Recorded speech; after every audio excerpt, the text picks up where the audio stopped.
এই যত্রতত্র সুযোগ পেলেই কথা বলা, মাইক পেলেই কথা বলা, হ্যাঁ, এইটা বন্ধ করতে হবে মন্ত্রীদের। এইটা কিন্তু আমি বলে দিচ্ছি, এইটা it will lead to a great disaster. Petrol পাম্পে মানুষ এসে সারা রাত ঘুমিয়ে থাকছে গাড়ি নিয়ে, ফ্লোরে ঘুমিয়ে থাকতেছে, এই জিনিসগুলো নির্মম নিষ্ঠুর।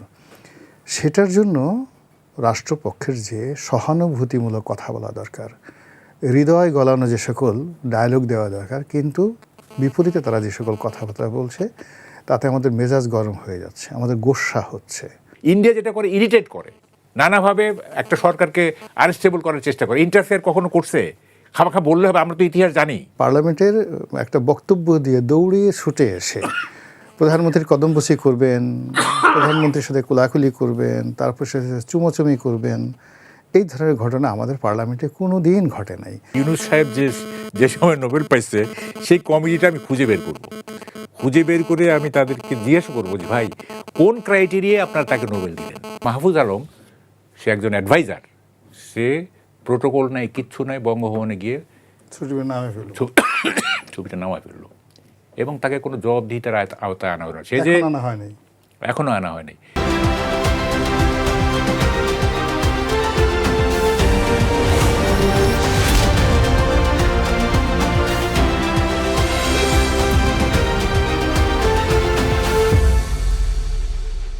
দর্শক স্বাগত কালের কণ্ঠের নিয়মিত অনুষ্ঠান কালের সংলাপে। আজ আমাদের সাথে আলোচনায় অংশ নিতে স্টুডিওতে উপস্থিত আছেন সিনিয়র সাংবাদিক মাহবুব কামাল, এবং আমাদের সঙ্গে আলোচনায় এগিয়ে নিতে স্টুডিওতে উপস্থিত আছেন রাজনৈতিক বিশ্লেষক ও কলামিস্ট গোলাম আওলা রানী।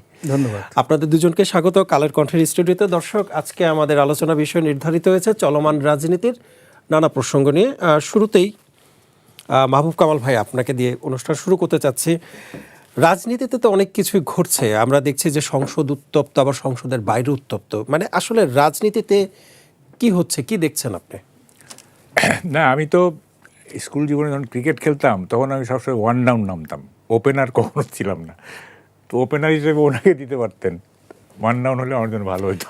আমি আপনাকে দিয়ে, মানুষ শুনতে চায় আপনার কথা। যাই হোক, দেখেন, নির্বাচনের আগে ইউ মাস্ট বি রিমেম্বারিং, আমি একটা টক শোতে বলছিলাম যে কোনো একটা পক্ষ ওয়াক ওভার দিয়ে দেখ, আমরা করবো না নির্বাচন।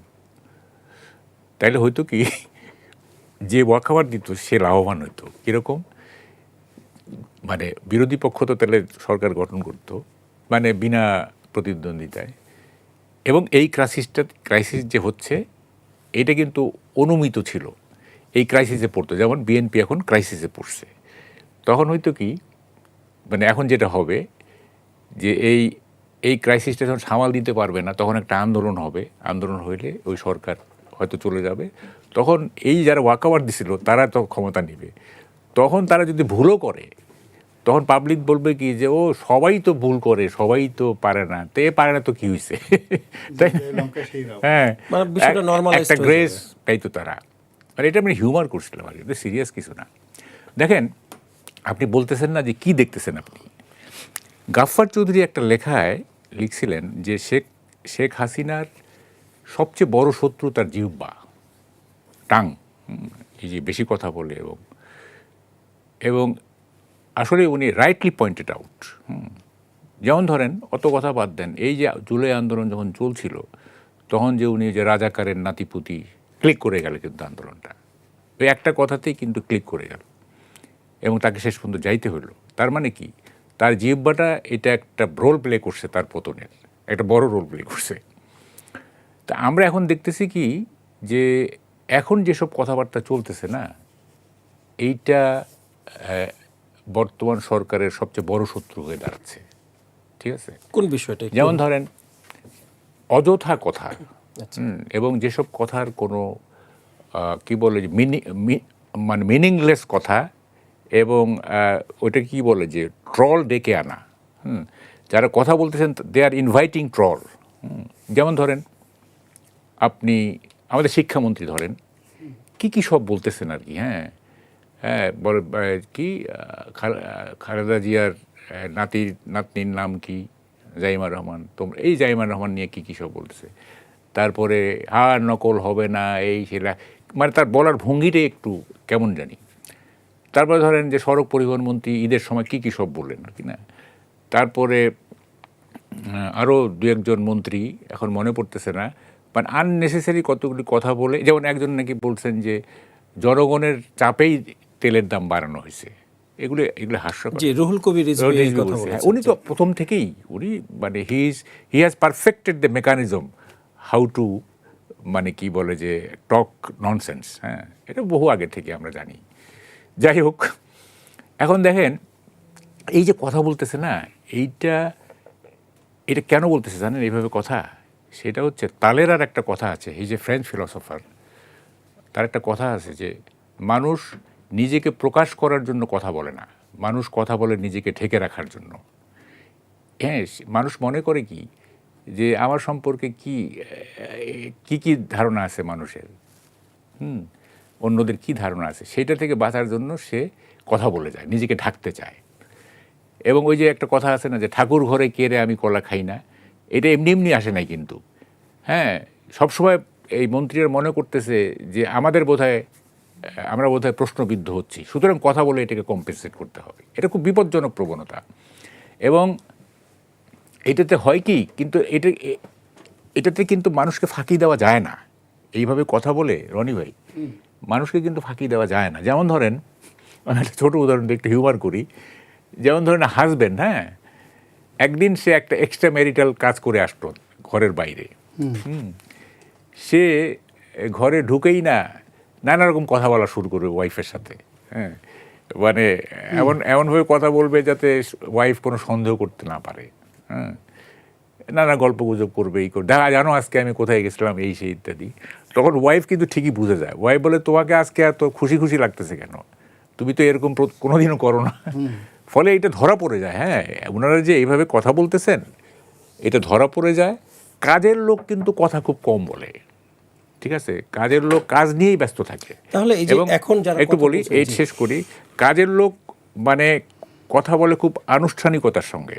যেমন একটা ইন্টারভিউ দিচ্ছেন, তখন উনি ব্যাখ্যা করবেন কি কি কি কি এই যত্রতত্র সুযোগ পেলেই কথা বলা, মাইক পেলেই কথা বলা। হ্যাঁ, এইটা বন্ধ করতে হবে মন্ত্রীদের। এইটা কিন্তু আমি বলে দিচ্ছি, এইটা it will lead to a great disaster. হ্যাঁ, যেটা আওয়ামী লীগ আমলে মন্ত্রীদের অসংলগ্ন কথাবার্তা, মন্ত্রীদের আননেসেসারি মিনিংলেস কথাবার্তা, স্যাটায়ার করতে জানে না, হিউমার করতে জানে না,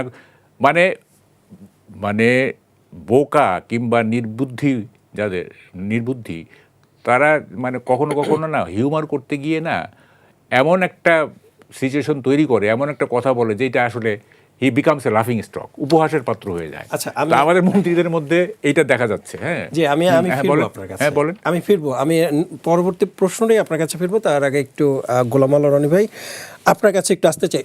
আমরা দেখেছি যে গত 17 এপ্রিল সরকার 2 মাস অতিক্রম করেছে। এ সময় নানা কর্মকাণ্ড সরকার গ্রহণ করেছে, ইতিবাচক কর্মকাণ্ড। অনেক সময় এটা প্রশংসিত হয়েছে, কিন্তু বেশিরভাগ আমরা দেখছি যে বিরোধী দল এটা নিয়ে ট্রল করছে। সাধারণ মানুষও দেখছি না যে তেমন একটা সরকার পক্ষ নিয়ে কথা বলছেন। মানে এই বিষয়টি আসলে কেন, কিভাবে ব্যাখ্যা করবেন বিষয়টা?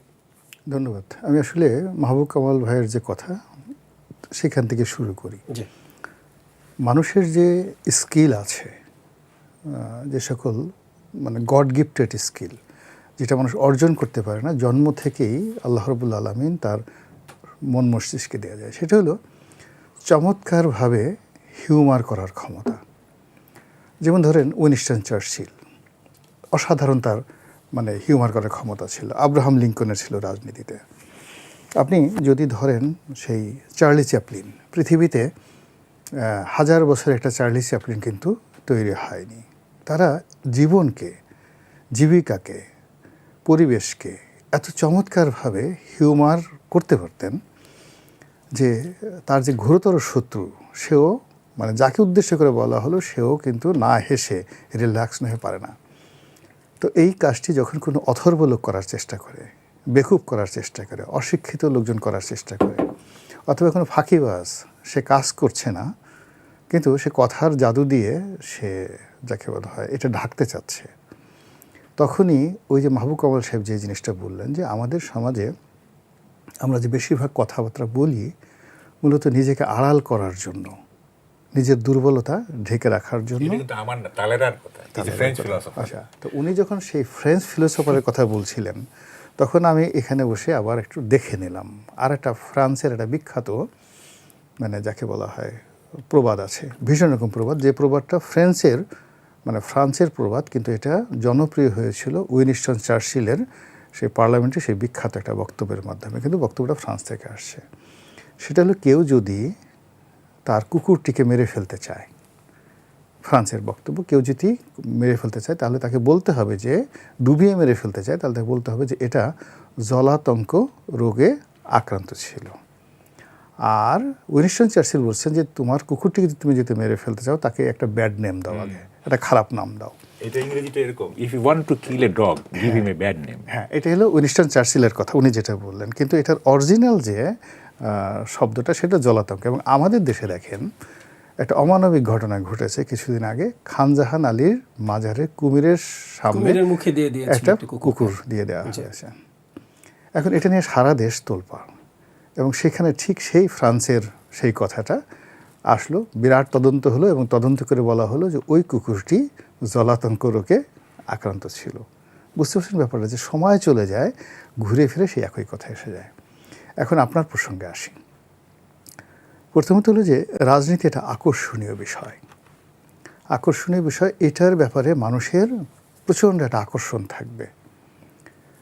একটা মেলা হচ্ছে, একটা সিনেমা হচ্ছে, একটা ঘরে নবজাতক সন্তান এসছে, একটা পরিবারে একমাত্র সন্তান বা একমাত্র কন্যা, তাও আবার কি যেন তেন নয়, জমিদারের কন্যা বা রাজার কন্যা, রাজকন্যা, তার বিয়ে শাদী হচ্ছে, ওটা নিয়ে যে ধরনের একটা আনন্দ হয়, রাজনীতিতে যখন ক্ষমতার পালাবদল হয়, নতুন যে কেউ আসে, তাকে নিয়ে মানুষের আনন্দ উচ্ছ্বাস থাকে এক্সট্রিম পর্যায়ে। আমি যে জিনিসগুলো বললাম, যে ধরুন গ্রামের চৌধুরী বাড়ির সন্তান, বড় সন্তান, গ্রামের সবচেয়ে নন্দিত পুরুষ, আকর্ষণীয় পুরুষ, সে বিয়ে করতে যাচ্ছে, গ্রামের সব মানুষ কিন্তু খুশি হয় যে আমাদের সাহেবজাদা বিয়ে করছে। তো এরকম আপনি যা কিছু ধরেন না কেন, ব্যক্তি জীবনের, সমাজ জীবনের আনন্দের সবচেয়ে এক্সট্রিম জিনিস হলো, এক পক্ষ ক্ষমতায় যাবে, অন্য পক্ষ ক্ষমতা আসবে, ওই তার ক্ষমতা আগমনকে কেন্দ্র করে সমস্ত মানুষের মধ্যে একটা আনন্দ এবং উচ্ছ্বাস থাকবে। তো সেক্ষেত্রে পরপর দুটো সরকার চলে গেছে।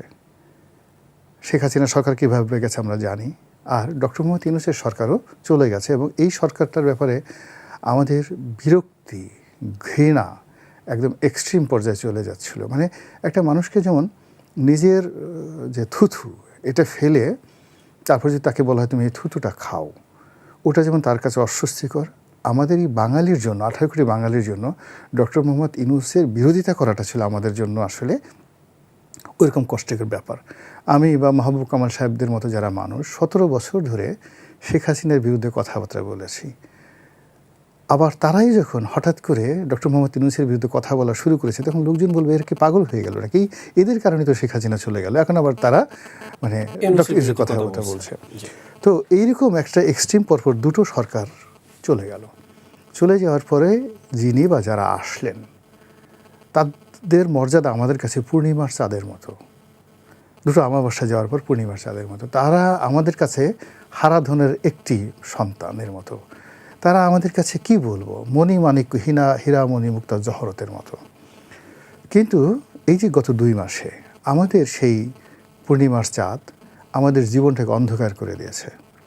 টেকনাফ থেকে তেঁতুলিয়া পর্যন্ত 8-9 ঘন্টা, 10 ঘন্টা, 12 ঘন্টা পর্যন্ত বিদ্যুৎ থাকছে না। কিন্তু তারা যে সকল কথাবার্তা বলছে আমরা তাদেরকে বিশ্বাস করতে পারছি না। অনেক ক্ষেত্রে তাদের কথাবার্তা শুনলে আমাদের মেজাজ গরম হয়ে যাচ্ছে, যে আমাদের জীবনে এত জটিল সমস্যা কিন্তু তারা অ্যাড্রেস করতে পারছে না। 2 নম্বর হলো যে ফুয়েল সমস্যা, জ্বালানির সমস্যা, টেকনাফ থেকে তেঁতুলিয়া পর্যন্ত একেবারে প্রথম দিন থেকে এই সমস্যা চিরন্তন সারা পৃথিবীতে হচ্ছে। কিন্তু মন্ত্রী তো বলছেন যে পর্যাপ্ত জ্বালানির ব্যবস্থা আছে, মন্ত্রীর বিবৃতি এবং বাস্তব চিত্র এক নয় কেন? এটার জন্যই বলছি, মানে সমস্যাটা আছে, সমস্যাটা হবে, এটা আমরা মোরালে জানি, কিন্তু সমস্যাটা যত বেশি হচ্ছে এবং যতটা অসহ্য এবং অশালীন পর্যায়ে চলে গেছে এবং যতটা নির্মম পর্যায়ে চলে গেছে, পেট্রোল পাম্পে মারামারি হচ্ছে, একটা খুন পর্যন্ত হয়ে গেছে, ট্রাক চাপা দিয়ে মেরে ফেলেছে, এবং এখানে প্রতিদিনই হৃদয় বিদারক দৃশ্য তৈরি হচ্ছে। পেট্রোল পাম্পে মানুষ এসে সারা রাত ঘুমিয়ে থাকছে গাড়ি নিয়ে, ফ্লোরে ঘুমিয়ে থাকতেছে, এই জিনিসগুলো নির্মম নিষ্ঠুর।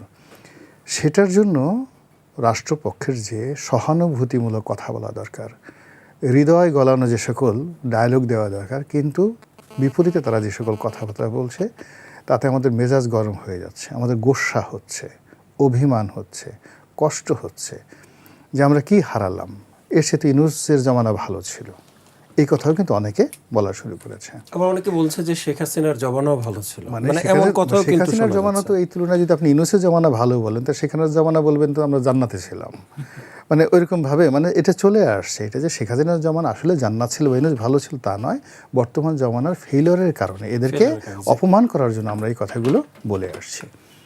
এটি গেল 2 নম্বর। 3 নম্বরে যেটা হলো যে একটা প্রক্রিয়ার মাধ্যমে, একটা পদ্ধতির মাধ্যমে যখন একটা সফলতা অর্জিত হয়, তখন সেই সফলতা নিয়ে মানুষ সেলিব্রেট করে, উদযাপন করে। তো ধরুন আপনি ভালো একটা পরীক্ষা দিচ্ছেন, তারপর আগে বিয়ে শাদির কথা বললাম, তো যেমন দেখা গেল চৌধুরী সাহেবের মেয়ে বা সৈয়দ বংশের ছেলে, তাদের একটা বিয়ে হলো, কিন্তু দেখা গেল চৌধুরী সাহেব অন্যের ঘরে একটা বউ ভাগায় নিয়ে আসে, তাও একটা চা বাগানের চা শ্রমিকের মেয়েকে ভাগিয়ে নিয়ে আসে। গ্রামবাসী আনন্দিত হবে না, সিসি করবে, এটা কাজ হইল। এখন এই যে একটা ইলেকশন হলো, ইলেকশন হয়ে সারতে পারলো না, এক পক্ষ আর এক পক্ষকে বলছে ওরা হলো গুপ্ত শক্তি, সরকারি দল প্রতিপক্ষকে বলছে হলো গোপন শক্তি, গুপ্ত দল। গুপ্ত দল কারা? আমরা সাধারণত চোর, রাতে যারা চুরি করে, রাতে যারা, আরেকটা শব্দ আছে চোট্টামি করে, মানে চোট্টা শব্দটা কিন্তু খারাপ না, চোট্টা শব্দটা বলতে এর সাথে কোনো যৌনতার কোনো সম্পর্ক নাই, কিন্তু আমাদের দেশে এটাকে খুব খারাপ শব্দ মনে করা হয়। তো রাতের আধারে আপনি চোট্টামি করতে গেছেন, এটা চুরি করতে গেছেন বা চুরি করছেন, কিন্তু ধরা পড়ছেন না। গ্রামের সব লোকজন জানে যে এটাই আসলে কলা চোর, এটাই আসলে মুরগি চোর, ডিম চোর, কিন্তু তাকে ধরতে পারে না। তো এদেরকে সবাই ঘৃণা করে। তো এখন এই যে যখন বলা হচ্ছে সরকারের পক্ষ থেকে ওরা হলো গুপ্ত দল, ইট মিনস বিরোধী দল তো মানে ঘাস খায় না, তারা তো বুঝতে পারে আমাদেরকে ওই কথাগুলো বলা হয়েছে, আমাদেরকে গুপ্ত দল ওঠা বলা হয়েছে। আবার বিরোধী দলের পক্ষ থেকে প্রথম থেকেই তাদেরকে বলা হচ্ছে এরা জালেম, এক জালেম গেছে আর এক জালেম আসছে, এরা চাঁদাবাজ, চাঁদা পড়ে পল্টনে, চাঁদা যায় লন্ডনে। তো এরপরে আবার এখন নতুন করে শুরু হয়েছে ইলেকশন ইঞ্জিনিয়ারিং। সরকারি দল বলছে যে এরা যে এতগুলো বিরোধী দল যে সিট পেয়েছে, 78টা সিট তাদের পাওয়ার কথা নয়, তারা ইঞ্জিনিয়ারিং করে তারা এই সিটগুলো পেয়েছে। আবার সরকার বিরোধী দল বলছে যে 2/3 মেজরিটি পেয়েছে, সেটাও একটা ইঞ্জিনিয়ারিং ছিল, মানে আসলে কি ছিল কিনা। আবার বিরোধী দলে যে আপনি যেটা বললেন, তারা বলছে যে তোমরা যে সিট পেয়েছো ক্ষমতায়, তো আমাদের আসার কথা ছিল, আমরা আসবো, সেটা ছিল জনগণের রায়, সেটা ছিল, তোমরা সেটা পাল্টে 2/3 মেজরিটিতে নিয়ে গেছো। এখন সংসদে সরকারি দল বিরোধী দল আসলে পরস্পরের ভাই ভাই, এটি স্বাভাবিক। এক ভাই যদি আরেক ভাইকে চোর বলে, গুপ্ত শক্তি বলে, এক ভাই আরেক ভাইকে যদি ডাকাত বলে, চাঁদাবাজ বলে, তাহলে আমরা যারা সাধারণ মানুষ, আমজনতা, আমরা কোনো অবস্থাতেই তাদেরকে শ্রদ্ধা করব না, ভালোবাসবো না, বিশ্বাসও করব না। এবং এই ঘটনাটাই ঘটে গেছে। 2 মাস হয়ে গেল সরকার, এই যে আপনি যেটা বলছিলেন, তারা অনেক কিছু কাজ করছে, আমাদের দেখে মনে হচ্ছে এরা অভিনয় করছে। যে আমরা দেখেছি 60 দিনে প্রায় 60টি পদক্ষেপ নিয়েছে, যেগুলো ইতিবাচক ছিল, কিন্তু আচ্ছা, এখন এই যে পদক্ষেপগুলোর কথা তারা বলছে, বিশ্বাস করেন আমরা তো, তারা বলছে 60টি পদক্ষেপ আছে, কি কি যেন লিখেছে। আমি মাহবুব কামাল সাহেব, আমরা তো আসলে রাজনীতির বিশ্লেষণ করি প্রায় প্রতিদিনই, অসংখ্য পেপার পত্রিকা আমাদেরকে পড়তে হয়, এবং আমরা সরকারের সমালোচনা করি, আলোচনা করি, অনেক সময় এনলাইটেন করি। আমার আগ্রহ জাগেনি, এখন পর্যন্ত আগ্রহ জাগেনি যে বিএনপির যে 31টা দফা, ওই দফায় কী লিখেছে, আগ্রহ জাগেনি। কেন জাগেনি আমি বলছি। 2 নম্বর হলো যে তারা যে 60 দিনে 60টি কাজ করেছে, আমার আগ্রহ জাগেনি এই 60টি কাজ কী কী করেছে আমি একটু পড়ি। এর কারণ হলো এখানে যে সমস্ত লোক জড়িত সরকারের সঙ্গে, যারা 31 দফা তৈরি করেছে বা যারা এই 60 দিনে 60টি সফলতা করেছে, তাদেরকে উনিও চিনেন, আমিও চিনি। এই মেধা দিয়ে, এই যোগ্যতা দিয়ে তারা কি লিখতে পারে, সেটা নিয়ে আমার মতো মাহবুব কামাল সাহেবের মতো মানুষের যে আগ্রহ তৈরি হবে, জানার আগ্রহ তৈরি হবে, এবং এটা নিয়ে যে আমরা একটা অ্যাপ্রিসিয়েশনে যাব, ব্যাখ্যায় যাব, I do not think so. আমার কাছে মনে হচ্ছে বরং ওটা পড়লে আমাদের আরও মন আরও খারাপ হয়ে যাবে, যে আরও ভালো হতে পারতো। এখানে স্পিচ ভালো হতে পারতো, পয়েন্টগুলো ভালো হতে পারতো, লেখাগুলো ভালো হতে পারতো। তো এখন জিনিস হয় কি, আমাদের দেখেন এই যে মানে প্রকৃতিতে অসংখ্য পাখি আছে, তো অসংখ্য পাখি আছে কিন্তু গান গায় কে? কোকিল। কোকিলের গানে আমরা বুঝি যে বসন্ত এসেছে। এই বাংলায় যত সরকারের যে প্রশংসা করবে এরকম কোনো কোকিল নেই। যে প্রশংসাগুলো হচ্ছে সেগুলো সব কাকের মুখে প্রশংসা হচ্ছে। ফলে কী হচ্ছে, কেউ শুনছে না সরকারের গান। বাগানে অনেক ফুল আছে কিন্তু আপনার কোনো ফুলের সুবাস মানুষকে মাতোয়ারা করে না, গোলাপের সুবাস আপনাকে মাতোয়ারা করে। এই সরকারের একটা কর্মকাণ্ডে এই গত 60 ডেজে একটা গোলাপ ফুটেনি, মানে সুবাস দেওয়া তো দূরের কথা, একটা গোলাপ ফুটেনি যেটা জনগণ দেখে মনে করবে এটা ফুটেছে। ফলে তাদেরকে ঘিরে আমাদের কোনো আগ্রহ তৈরি হয়নি, আকর্ষণ তৈরি হয়নি, এবং তাদের কথাবার্তার মধ্যে ক্ষেত্রবিশেষে তথ্য বিভ্রাট, কখনো অশিক্ষা প্রবল আকার ধারণ করেছে, কখনো মনে হয়েছে এই লোকটা কিছুই জানে না, কখনো মনে হয়েছে এ একেবারে যাকে বলা হয় নবীন, আমরা যেটাকে বলি বাল খিল্ল, একেবারে নবীন, তার কথাবার্তা মনে হচ্ছে বাল খিল্ল। অনেকের দেখে মনে হচ্ছে যে এরা পদ পদবি পেয়ে তারা কাণ্ডজ্ঞান হারিয়ে ফেলেছে, বুড়া মানুষ শিশুর মতো কথা বলছে, সিনেমার নায়কের মতো কথা বলছে। আর একটা বলে শেষ করে দিচ্ছি, সেটা হলো ওই যে একটা ব্যাড নাম দাও, মানে কাউকে যদি মেরে ফেলতে চাও। ইতিমধ্যে সরকারের প্রায় সবারই অনেকগুলো উপাধি হয়ে গেছে। আমি শুধু ডিটেলস বললাম না, অনেক মন্ত্রী থেকে শুরু করে অনেক কর্তা ব্যক্তি, তাদেরকে ট্রল করার জন্য তাদের অনেকগুলো নিকনেম, বাজে বাজে নিকনেম হয়ে গেছে। আপনি দেখেন যেই দিন ওবায়দুল কাদেরের নাম কাউয়া কাদের হয়ে গেল, সেই দিন তার ক্যারিয়ার শেষ। কিন্তু ওবায়দুল কাদের সাহেব ছাড়া অন্য কোনো মন্ত্রী, এমপি, এমনকি যে প্রধানমন্ত্রী ছিলেন শেখ হাসিনা, তাকে অনেক অনেক কথা বলতো। এখন আমরা তাকে স্বৈরাচার বলতেছি, কিন্তু তার জমানাতে কিন্তু কোনো ব্যাড নেম তৈরি হয় নাই একমাত্র ওবায়দুল কাদের ছাড়া। তো ওবায়দুল কাদেরের নাম ছিল, কথা বললেই খালি বলতো কাউয়া কাদের। এই এক কাউয়া কাদেরের কারণে একটা সরকারের পতন হলো। এখন এই সরকারের মধ্যে যদি অন্ততপক্ষে 10 জনের 10টা বাজে নাম হয়ে যায়, তাহলে ওই যে ফ্রান্সের যে কথাটা বললাম, যে কাউকে যদি মেরে ফেলতে চান তাকে একটা ব্যাড নেম দেন, এই ব্যাড নেমটা এখন হয়ে গেছে এই 60 ডেজে। ধন্যবাদ। আমি ফিরবো আপনার কাছে আরও একবার। মাহবুব কামাল ভাই, আপনি তো বলছিলেন যে মন্ত্রীদের অতি কথনে তাদের বিপদের কারণ হতে পারে, এজন্য কি মানে আরেকটু অভ্যুত্থানের কথা আমরা শুনতে পাচ্ছি কিনা, মানে অতি কথনের কারণে আরেকটু অভ্যুত্থান ঘটতে পারে কিনা? আচ্ছা, আসতেছি। রনি ভাই অনেক সময় নিয়ে নিচ্ছে, এখন আমি কতটুকু পাবো জানি না। আমি দিব আপনাকে পর্যাপ্ত সময় দিব। আমি বলছি, রনি ভাই একটা নাম উচ্চারণ করছেন, এটাতে আমি খুব এক্সাইটেড। সেটা হচ্ছে উইনস্টন চার্চিল। না, উইনস্টন চার্চিলের একটা হিউমার আমি বলবো, এটা পার্লামেন্টকে নিয়ে, যেহেতু এখন পার্লামেন্ট একটা বড় ব্যাপার। সেটা হচ্ছে, উনি বলছিলেন, দেখেন উনি ব্রিটিশ প্রাইম মিনিস্টার, পার্লামেন্টকে কীভাবে স্যাটায়ার করেন, মানে পার্লামেন্ট যে একটা বোগাস জিনিস, হ্যাঁ, এইটা বোঝানোর জন্য বলছিলেন যে আমি যখন লিডার অফ দ্য হাউস থাকি তখন আমি ফেলো মেম্বারদের কথা বলতে দিই, কথা বলতে থাকে তারা, আমি স্টপ করি না। কারণ আমি যদি কথা বলা বন্ধ করে দিই তাহলে তারা চিন্তা করা শুরু করবে, সেটা আরও ভয়ঙ্কর। বুঝছেন কত বড় হিউমার? তো এখন পার্লামেন্ট সম্পর্কে অনেক হিউমার আছে, উইনস্টন চার্চিলের বহু আছে। যেমন একটা আছে যে if you admire parliament it is a disease, to cure it go into it and look at it. আপনি যদি পার্লামেন্টের প্রশংসা করেন, বুঝতে হবে এটা একটা রোগ, এবং এই রোগ সারাতে গেলে পার্লামেন্টের ভিতরে গিয়ে দেখতে হবে কি হচ্ছে। এবং আমরা তাই দেখতেছি। দেখেন একটা উদাহরণ দেই, যেমন ধরুন হান্নান মাসুদ, না, উনি কি জান ও মালের নিরাপত্তা চাইছেন না পার্লামেন্টে। কেন বাবা? কি কারণে?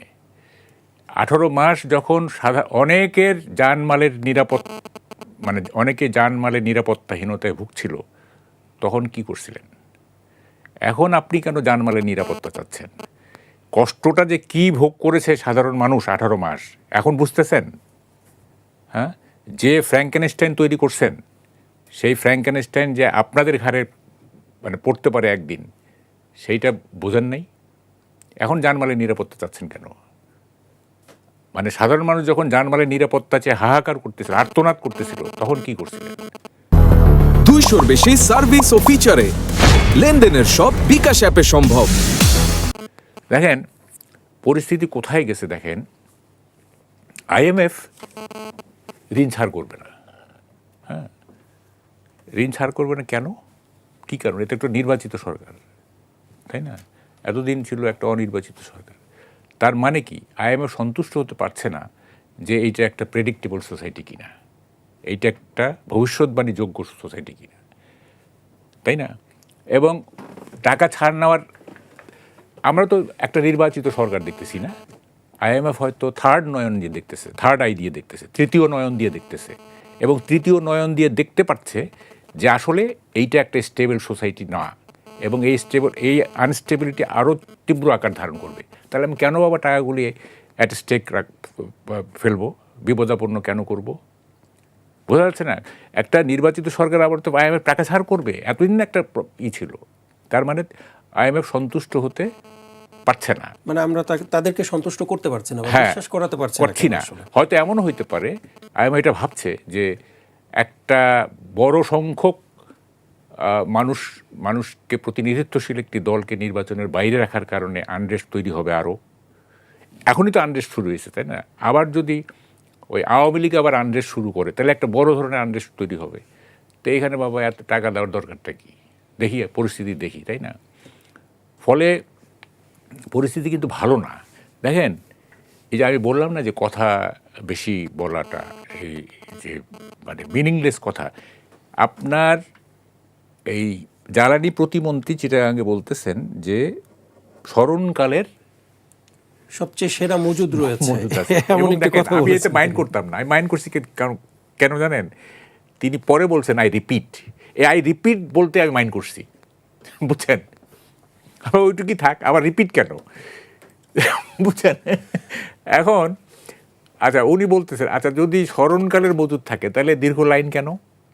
আচ্ছা, অন দ্য কন্ট্রারি দেখেন, মন্ত্রী হিমসেলফ বলতেছে যে কি সব ঠিক আছে, কিন্তু এই যে মজুদকারীরা, হ্যাঁ কি বলে, যারা মজুদ করতেছে, যারা ম্যানিপুলেশন করতেছে, তাদের কারণে এই সমস্যা। তাহলে এইটা কে দেখবে? Who is to look at it? Syndicate বলেন, মজুদকারী বলেন, বলেন, যারা করতেছে, এটা কি দেখার দায়িত্ব পাবলিকে? যারা ওই মোটরসাইকেল নিয়ে দাঁড়ায় আছে বা গাড়ি নিয়ে দাঁড়ায় আছে ঘন্টার পর ঘন্টা, তাদের দায়িত্ব নাকি তদারকি করবে? তারা লাইনে দাঁড়াবে না, তদারকি করবে বলে না। তো এই যে এইসব হাস্যকর জিনিস চলতেছে না দেশে, কি সব কথা, এগুলির কোনো মানে হয়? হ্যাঁ, মুখটা বন্ধ রাখো। দেখেন, পাবলিক এটা মানুষ বোঝে যে আসলে এটা একটা গ্লোবাল ক্রাইসিস। আমাদের দেশের মানুষ কিন্তু খুবই সেন্সিবল, বুঝছেন? খুবই সেন্সিবল, সবাই না, একটা বড় অংশ কিন্তু সেন্সিবল। তারা বুঝতে যে এটা গ্লোবাল ক্রাইসিস, এই সেই, সব জায়গায় তো প্রবলেম, এই সেই, তো কিছু প্রবলেম তো হইতেই পারে। তো কিন্তু আপনারা একেবারে এমনভাবে কথা বলতেছেন যে কিছুই না, সব ঠিক আছে, হ্যাঁ সব ঠিক আছে এবং কোনো সমস্যা নেই। তো যখন আপনি একটা লোক তার গাড়ি রেখে বা মোটরসাইকেল রেখে সে ঘুমাচ্ছে লাইনে, ওই যে আমরা আগে সিনেমা দেখতাম না, তখন টিকিট কাটা না, অথবা ফুটবল খেলার জন্য দেখার জন্য ডিলি হলে আমরা ইট রেখে যেতাম, হ্যাঁ, যে লাইন কতক্ষণ আর দাঁড়ায় থাকবো লাইনে, তো একটা ইট রেখে যেতাম। তখন হয়তো কি যাইতো, আমার যখন টার্ন আসতো ওই ইটটা দেখে আমি ওখানে আবার দাঁড়াইতাম। তো এরকম ঘুমাচ্ছে, গাড়ি রেখে ঘুমাচ্ছে। তো এই যে অ্যাকিউট সমস্যা দেখা দিচ্ছে, অথচ আপনারা বলতেছেন যে কিছুই না, এবং আলটিমেটলি কিন্তু পারলেন না। আলটিমেটলি কিন্তু দাম বাড়িয়েও তো, হ্যাঁ, আলটিমেটলি স্বাভাবিক করতে পারলেন। স্বাভাবিক পরিস্থিতি স্বাভাবিক, এর কয়েক ঘন্টা পরে আপনি সব জিনিসের দাম বাড়ায় দিলেন, পেট্রোল, অকটেন, ডিজেল, কেরোসিন সব। এবং তাহলে এই কথাগুলির কী দাম থাকলো? তাহলে কি চক্ষু লজ্জাটা উঠে গেছে বাংলাদেশ থেকে? হ্যাঁ, মানে একেবারে কি বলে যে দিনকে রাত বলতেছি, রাতকে দিন বলতেছি, তারপরেও কোনো গায়ে কিছু লাগতেছে না। এবং দেখেন ডিজেল যে দাম বাড়লো না, দেখেন এইটার ইফেক্ট কোথায় গিয়ে দাঁড়াবে আপনি চিন্তা করতে পারবেন না। এই যে ডিজেলের সাথে তো সেচের একটা সম্পর্ক, বিদ্যুতের একটা এবং দ্রব্যমূল্যেরও একটা, সেচের সাথে ইরির একটা বড় সম্পর্ক আছে, এবং ইরি আমাদের ফুড সিকিউরিটির 60% কভার করে, ঠিক আছে? তো ফলে ডিজেলের দাম বাড়ানোর ফলে মানে আমাদের যে এন্টায়ার যে এগ্রিকালচার যে ইয়েটা, সেইটা তো মারাত্মকভাবে হ্যাম্পার হবে। এবং কে মানে এত টাকা দিয়ে কৃষি ঋণের মানে সুদ দিতে দিতে যান শেষ হয়ে যাচ্ছে, সেখানে আবার ভর্তুকি দিয়ে কি বেশি দামে ডিজেল কিনে চেয়ে দেবে, লাভ হচ্ছে না, তাই না? ফলে এগুলি বাদ দেন। আমার কথাটা হচ্ছে যে পরিস্থিতি দেখেন, রাজনীতিবিদের আমি একটা আমাদের প্রাইম মিনিস্টারের উদ্দেশ্যে আমি একটা ভিডিও করছিলাম, ওটা দেখছেন উনি এটা প্রশংসা করছেন, আমাকে ফোন করছেন, চিঠিও দিয়েছেন। তো ওখানে আমি বলছিলাম যে পলিটিশিয়ান, বিশেষ করে প্রাইম মিনিস্টার বা হেড অফ দি গভর্নমেন্টের দায়িত্বটা কী? প্রথম দায়িত্ব হচ্ছে হি শুড ডিফাইন রিয়ালিটি, আর দ্বিতীয় হচ্ছে এই রিয়ালিটি ডিফাইন করার পরে to say thanks to everybody. প্রথমে সে রিয়ালিটিটা এক্সপ্লেন করবে যে Explain করবে, তারপরে বাস্তবতাটা হচ্ছে এই, বা এইভাবে এই একটা অবস্থার মধ্যে আমরা আসি।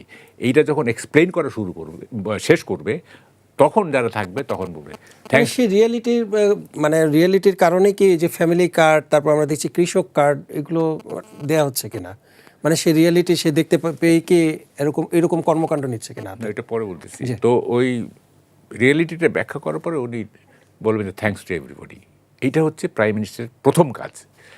তা আমরা তো রিয়েলিটি ব্যাখ্যা করতে পারতেছি না, ডিফাইন করতে পারছি না আসলে কি মানে পরিস্থিতিটা কি। এবং আমার কথাটা হচ্ছে দেখেন, একটা হলো লম্বা লম্বা কথা বলার তো দরকার নাই। বাঙালি খুব অল্পে তুষ্ট একটা জাতি, লম্বা লম্বা প্রতিশ্রুতিরও দরকার নেই, লম্বা লম্বা কথা বলারও দরকার নেই। আপনি রিয়ালিটি যায় সেই অনুযায়ী আপনি কথা বলবেন, সেই অনুযায়ী আপনি কাজ করবেন, মানুষ তাতেই খুশি হবে।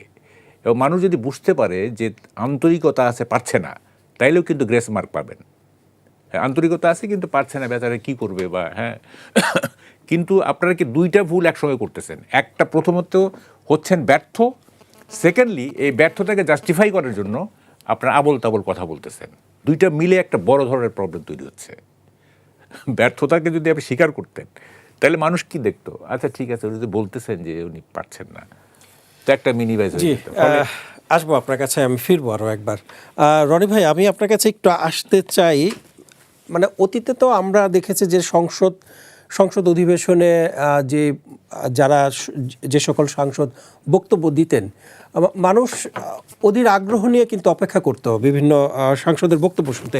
এই যে এখন যে ত্রয়োদশ জাতীয় সংসদের যে অধিবেশন চলছে, এখানে কি মানে সে আগ্রহ মানুষের আছে বা আপনার আছে কিনা একটু জানতে চাই, যে আপনি আগ্রহ নিয়ে দেখেন কিনা সংসদ?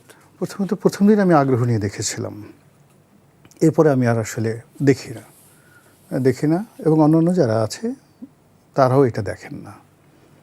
এখানে মনে হচ্ছে যে সংসদে যিনি নেতা হবেন, সংসদ নেতা, তো সংসদের উপর তার একটা প্রচণ্ড রুলিং পাওয়ার থাকবে। তাকে কেন্দ্র করে, জাস্ট একটা রানী মৌমাছিকে কেন্দ্র করে যেভাবে মৌচাক ঘুরতে থাকে, তাকে কেন্দ্র করে ওইভাবে পার্লামেন্টটা চলবে। আমি এখানে এরকম দেখছি না। সেকেন্ড থিং হলো, এখানে দেখা যাচ্ছে যে চিফ হুইপ, তারপরে সরকারি দলের বেশ কয়েকজন মুখপাত্র থাকেন, অন্ততপক্ষে 4-5 জন বক্তা থাকেন। তো এখানে হঠাৎ করে সরকারি দলের লোক না, এ যাবৎ মানে পার্লামেন্ট একটা বক্তব্যই মূলত ভাইরাল হয়েছে, সেই বক্তব্যটা আন্দালিব রহমান পার্থর বক্তব্যটা ভাইরাল হয়েছে। এছাড়া সরকারি দলের কোনো একজন নেতার একটা বক্তব্য মেনশন করার মতো না। আবার পার্থ যে বক্তব্য দিয়েছেন, সেই বক্তব্য দিয়ে তার ক্যারিয়ারটাই শেষ হয়ে গেছে, রাজনৈতিক ক্যারিয়ার। সেটা আকর্ষণীয় হয়েছে, রাজনৈতিক ক্যারিয়ার শেষ হয়ে গেছে। এই কারণ হলো, তিনি তো আসলে বিএনপির কেউ নন, তার একটা নিজস্ব দল আছে, জোটের। তো বিএনপিকে তিনি যে কথাটা বলছিলেন, যে কথাটা আসলে তার কথাগুলো মূলত সালাউদ্দিন সাহেবের মুখ দিয়ে আসা উচিত ছিল, অথবা ধরুন শহীদুদ্দিন চৌধুরী আনি, অথবা অন্য কোনো বড় মন্ত্রী যারা আছেন দলে, তারা যদি বলতেন, তাহলে ওই পার্টিকে রিপ্রেজেন্ট করা হতো। তো এখন জামাতের যারা লোকজন, বট বাহিনী, তারা বলছে যে পরের ধনে পোদ্দারি, এত দালালি করলা, তারপরে তো মন্ত্রিত্ব জুটলো না, কি হলো। তো এগুলো নিয়ে ভদ্রলোকের একেবারে এখন রীতিমতো পচিয়ে দেওয়া হয়ে আছে যে সে এটা করেছে, ওইটা করেছে, ওইটা করেছে। তারপরে সবচেয়ে বেশি দৃষ্টিকট হলো, সে বক্তব্য শেষে একটা দৌড় দিয়ে প্রধানমন্ত্রীর সাথে আসছে। তো প্রধানমন্ত্রীকে সে কোলাকুলি করেছে।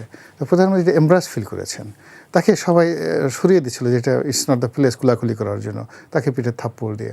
তো এরকম আসলে অনেক জিনিসগুলো হচ্ছে সেখানে, যেগুলো সৌজন্যতা, মানে যেগুলো পার্লামেন্টে কখনো ঘটে নাই।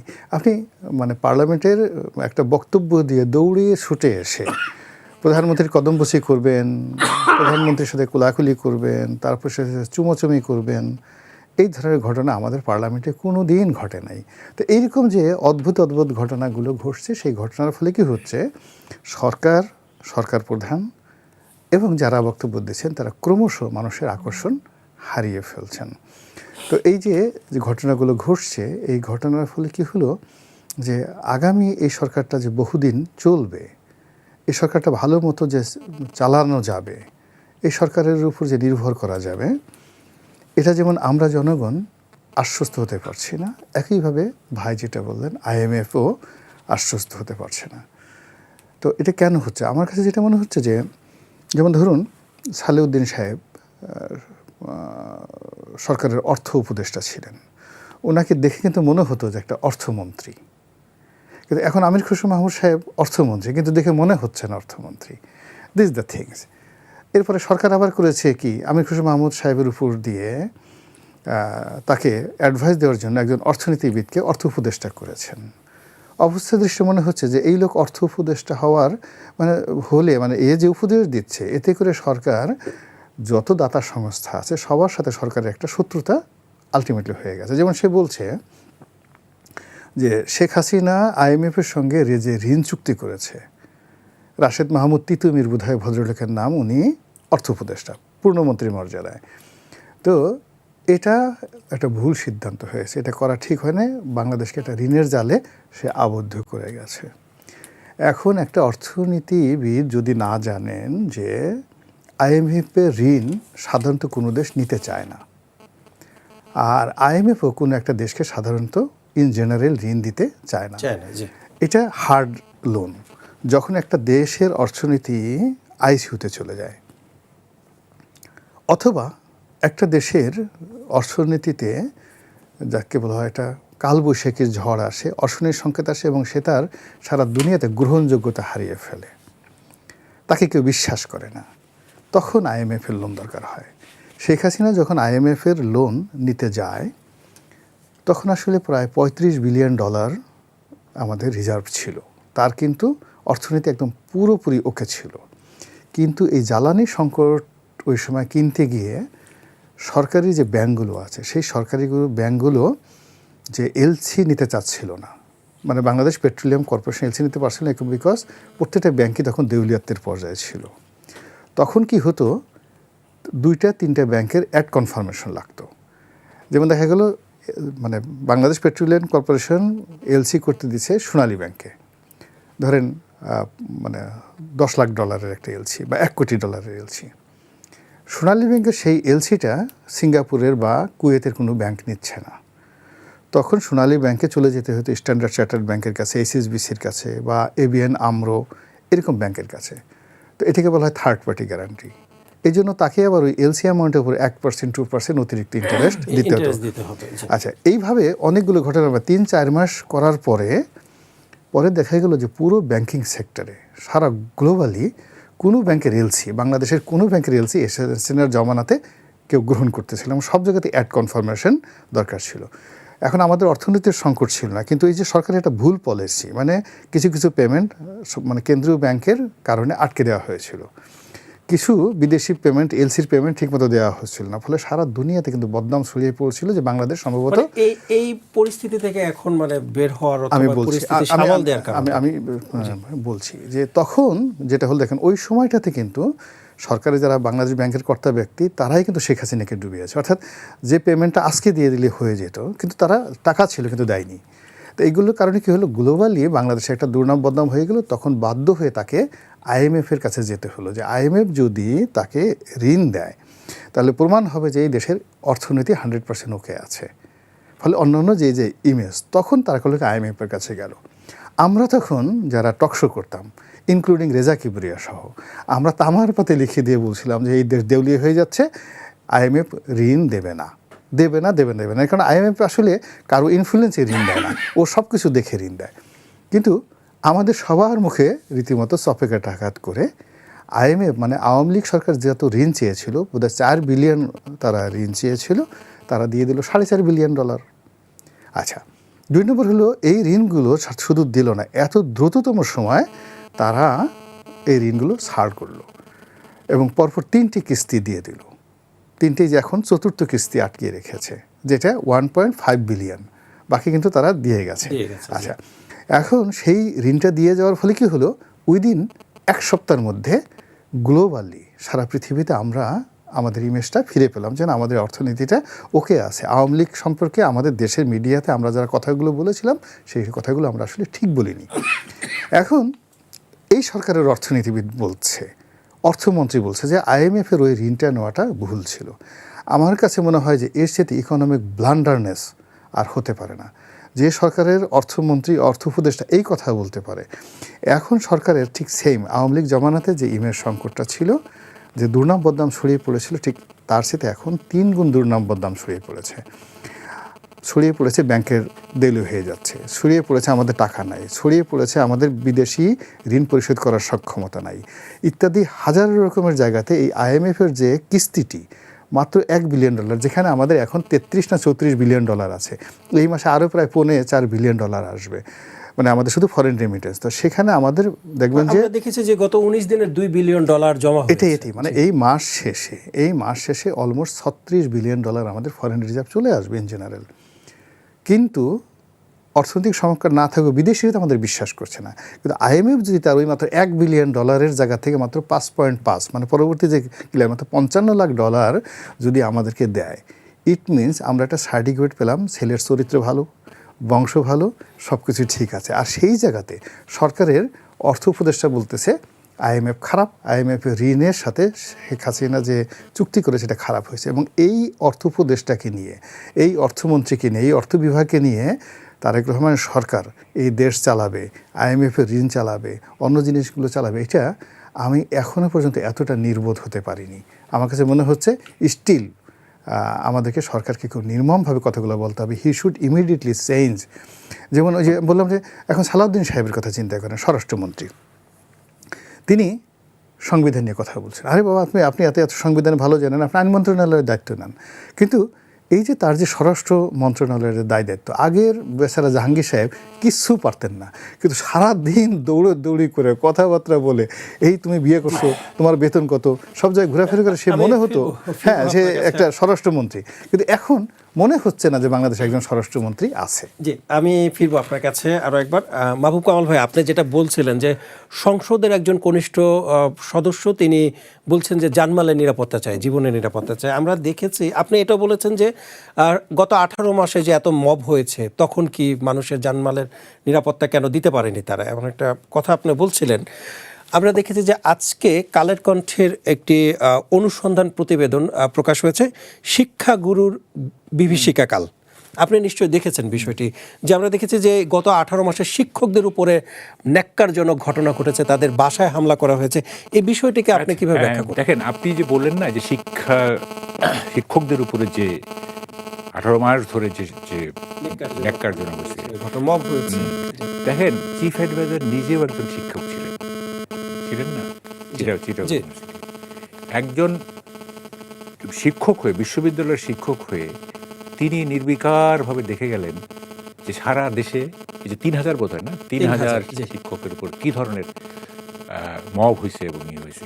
ইউনূস সাহেব যে সময় নোবেল পাইছে, সেই কমিটিটা আমি খুঁজে বের করে আমি তাদেরকে জিজ্ঞাসা করবো যে ভাই, কোন ক্রাইটেরিয়ায় আপনারা তাকে নোবেল দিলেন, এই গবেষণাটা আমি করতে চাই। হ্যাঁ, এই অদ্ভুত ক্যারেক্টার, হ্যাঁ, মানে তাকে একটা মানে সাদা চামড়ারা নোবেল দিয়ে দিল, এটা আমার কাছে না একটা বিরাট বিষয়।